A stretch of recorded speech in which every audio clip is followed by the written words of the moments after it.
ofii kanuma ofiitii gibbii ofii keessaa godoo ofii keessa rokkasitti nanaannaan baay'eema tokko namatti tola. Fiilingiin as keessa jiru fiilingii gammachuutiin guutamee qofaadha.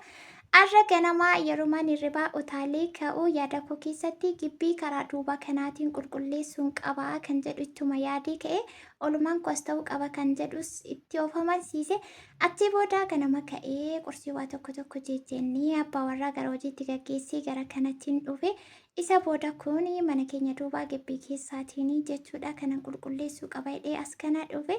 Mee viidiyoo kana laayik gochuun aga xumuraatti na waliin turaa bakka jirtanitti nagaan isiniif haa ta'u jirtuu fayyaa keessaanii nuti jirra galata waaqaa baga jiraattanii jecha yeroo jalqabaaf gara mana kanaatti warri dhuftanii sabiskiraayib gochuun maatii keenyatti dabalamaa miseensanuu ta'aati aga xumuraatti laayik sheerii gochaa waliin tura kunoo gakkuun mana duubaatiin jechuudha gibbii keessa mana lamaanii.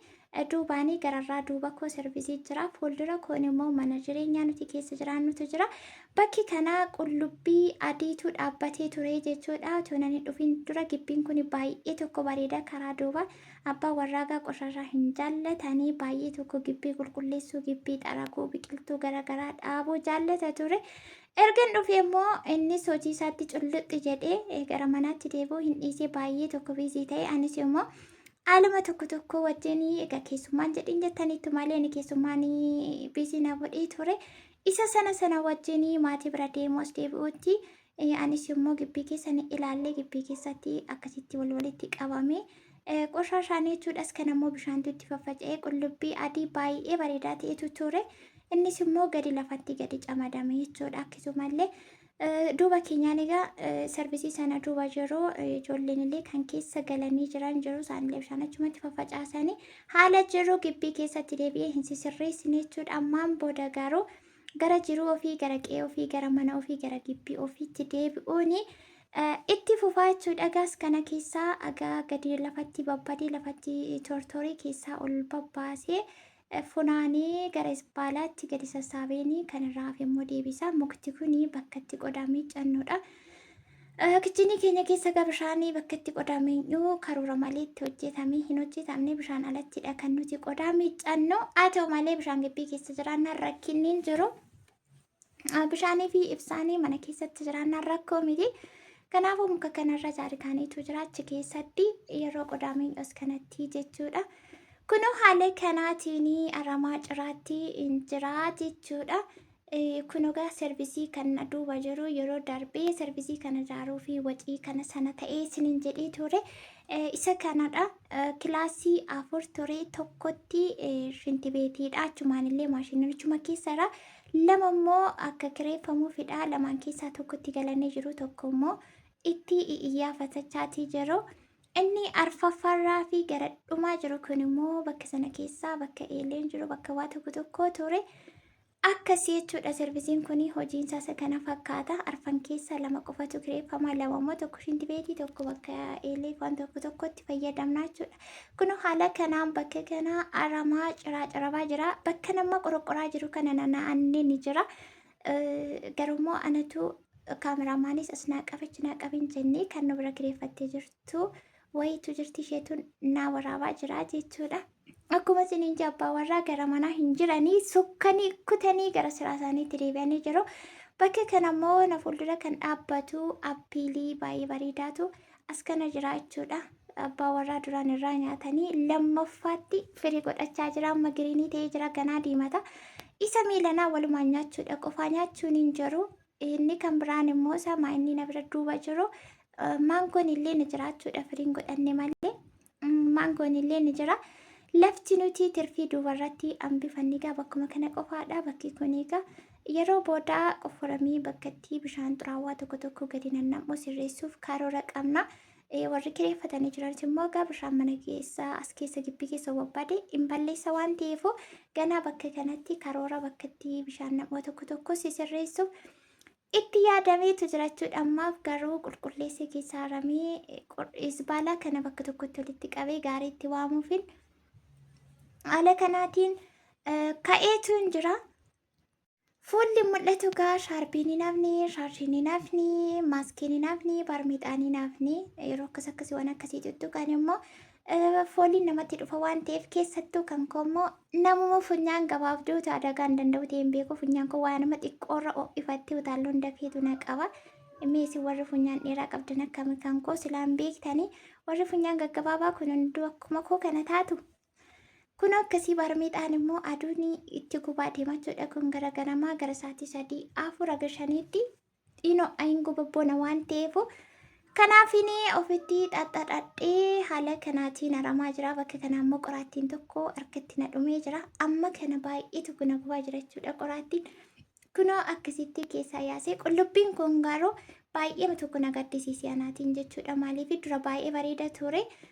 Egaanis immoo irraati yeroo deddeebinu bishaanillee dhabee yeroo bishaan xuriin itti nam'u akkasuma immoo bishaan saamunaa qabu yeroo biqiltuutti nam'u ni gogaa jechuudha. Biqiltuun qaaraa bareedaa tullee as keessa ture. Qaaraan sunillee ni goge as keessatti jechuudha. Bishaan saamunaa qabutu itti nam'ee babal'isee rakkoo mitii fuulduratti fayyaa yoo taane deebisnee biqiltuu baay'ee bareedaa ta'e dhaabna jenneetu yaanna.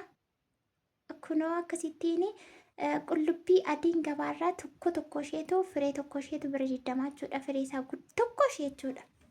Ija qaba hidhamee achi namarra jiru tokko ishee bira 20-20tiin gurguru jechuudha. Gabaasirra gaafan deebii gaafadheetiin ture. As keessatti immoo nuti immoo akkasitti babal'eessinii kan jedhu keessa kootti waan qirqirna jedhu jira. Bakka kanatti bishaan itti waraabbadha. Kun baaldonni kuni baaldii yeroo manni hojjetamu qalamiin keessaa dhumee jechuudha. Akkasitti bakka kanatti immoo bishaanii baay'ee tokko nama fayyada. Kunoo bakki fillafiitti yaaru kun shinti beetiidha jechuudha. Shinti beetiidha. Amma xaraguutti jira. Bakki kun immoo qaaraatu jira. Qaaraa 3-4 dhaabbatee jira. Isatti immoo mee nan kutaa jedhee kunoo bakki kun bakka namni kireeffatee jiru jechuudha. Kunoo iddoo isaan dombii xiqqoo kana kaa'ee kireeffatanii jiru. Inni nama kunoo fuullisaa jiru immoo ganaa kireeffamaa jechuudha. Kilaasii 2tu kireeffamuu fi tokko keessa galanii tokko immoo ganaa itti dhufuu haala kanaatiin xaraguutti jira. Qodoota kana immoo mimmiica baallii kana jennaani bishaantu badee jechuudha. Jidduutti gaafamanii na qulqulleessadhee gadi bu'ammoo bishaan badee hin beekne badee kan waraabni keenya illee yeroo tokko keessa akka dhumuu ta'ee isaanis fayyadamu waan ta'eef akkasiin egaa qodaa miicuun hin jiru. Aguma dandeenye ishee kana xaraggii gochaa jirra. Egaa yeroo akkasii waan ofii ta'ee keessatti of arganii keessa dhaabbatanii maal jedhanii mana ofii keessa waanuma barandaayyuu ta'ee kan ofiiyyuu ta'e baay'ee tokko namatti tola. Warri jaallattanii viidiyoo keenyas ta'ee waa hunda keenya warri isinitti tolee laayikii godhaatii nu jajjabeessaa. Isiniin illee waaqessinaa gargaaruu fayyaa qabaatan jennaani. Wanti hundumtuu harkuma ofii keessa jira jechuudha. Wanti hundumtuu harkuma ofii keessa jira garuu caalaatti wanti kadhatamuu qabu fayyaa qabaachuudha. Kun karaa duubaatii isiniin jedheera. Fuulduraan immoo kanaan dura hagatee isinitti agarsiiseen ture. Amma immoo yeroo itti aanu fuulduraan immoo akkam akka ta'e isinitti agarsiisa. Abbaan warraa akkuma isiniin jedhee gibbii babbareechuu jaallatu biqiltuu baay'ee babbareedaatu ture. Fuulduraanis jechuudha. Ganni yeroo dura yeroo singilii sana agasmara yeroo manatti galuu biiziin ta'u uffatuma ofii miiccachuu silaa biddeen gogaalaa nyaatu shirooma tokko hojjetachuun kan kanarraa hafe waan akka gibbii kana keessa xaxxaraguu funaanuu maal gochuu qulqulleessuu biqiltuu dhaabuu waan akkasitti yeroo isaa dabarsanatti fakkaate.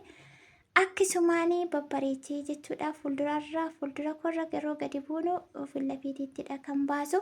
Karoorri koo har'aa fillafiita otoo hin taane duubaan jechuudha. Duuba kanatu xiqqooshee nu jalaatii biizii ta'uutii barbaade isa sana qulqulleessuutiin dhufee erga ofii koo qulqulleessee booda immoo irra kireeffatanitti illee akkasiin godhiinaa bakka kana yoo jedhamee dubbatame rakkina hin qabu garuu. Qoshashaan akka kanatti jiru maalin sisirraatiin yoo namatti dubbatan gaarii miti waan ta'eef kunoo akka kanaatti kun immoo qaaraa isiniin jedheetiin jira. Inni garasii hin gogee bishaantutti nannam'ee goggossi saamunaan biqiltuun horeessuun goggossa lakka. Kunoo kun immoo qaaraa xiqqoo baafachuu qabeera. Haala kanaatiin itti kotokkotiin jira. Fuulduratti immoo akka gaarii baasuu abdiin qaba. Anis immoo of eeggannoon godha gara fuulduraatti. Akkuma isiniin jedheegaa kana booda gara hojiitti deebi'uudha.